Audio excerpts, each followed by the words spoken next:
Manatra ny araba ndray tompoko lasa tompoko vavy tafaraka antsika amin'ny takarivan'ny atalata ity manasanao anaraka hatramin'ny farany ny fampalalam-baovao ito amin'ny fahitalavitra ma TV ny trangam-piarahamonina ny navakisan'ny fiangonana FJKM teny Anjanahary Martyr teny nisy nentina amintsika anatin'ny vaovao sosialy eo ihany koa ny zavatra misy eo anivon'ny asa fanaovan-gazety amin'izao fotoana izao miteraka resabe tokoa izy ity ankoatr'izay ny sehatra politika sy ny sehatra sosialy isan'ny tondrananao zany amin'ny takariva ity iray volana taorina ny fivoriam-be no tanterahan'ny mpanohitra teto amintsika dia mampiely ny satan'ny mpanohitra kehitriny ny komity mikarakara ny fametrahana izany vondrona izany manana ny fomba fijeriny ny raharaha politika misy eto amin'ny firenena amin'izao fotoana izao izy ireo.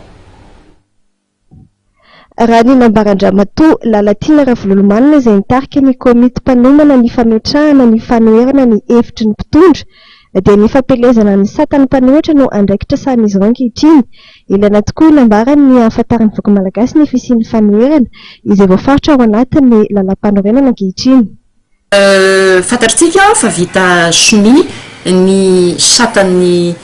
fanoherana na le antsoinay hoe velonranon'ny mpanohitra FDB maromaro ny voarakitra ao ary indrindrindrindra fifanekena eo amin'ny mahazava-dehibe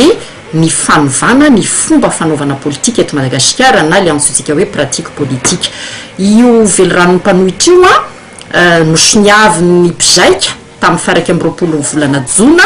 dia ezahanay aparitaka amin'ireo antoko politika manatantara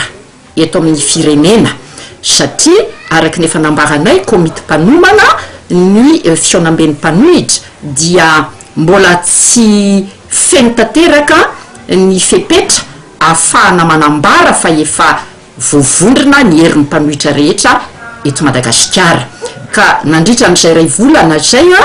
dia nifankahita izahay ary nanolotra ny sata tamin'ny antoko politika manatantara eto amin'ny firenena toy ny AKFM KDRSM zay tsy zoviana amintsika ny tolony mpanafahana efa nentin'izy ireo teto amin'ny kitandrazantsika ity amin'ny taonany maro.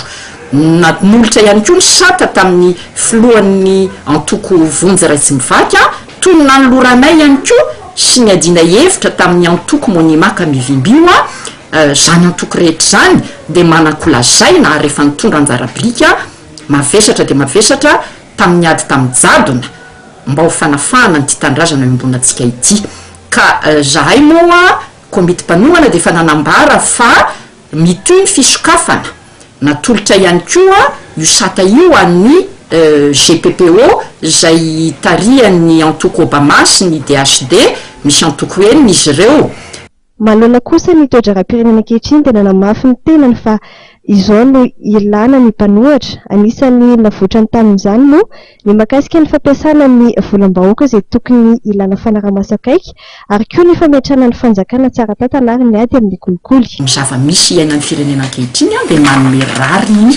ny mbola hijoronay ho mpanohitra mandraka ankehitriny. Manome rariny iaho satria hitatsika fa raha tsy tatana ny tandrazantsika, hitatsika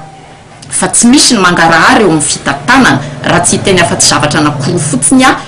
dia ny voalohany ary lehibe ny fanodika idonam-bola nisy tao amin'ny antenimieram-pirenena zay tsy fantatra ny farany amin'izao kanefa volam-bahoaka zany. Aminay ny malagasy dia tsy tokony ho topotra miolo ary mendrika azy ny mangarahary amin'ny fitantanana ny volam-bahoaka.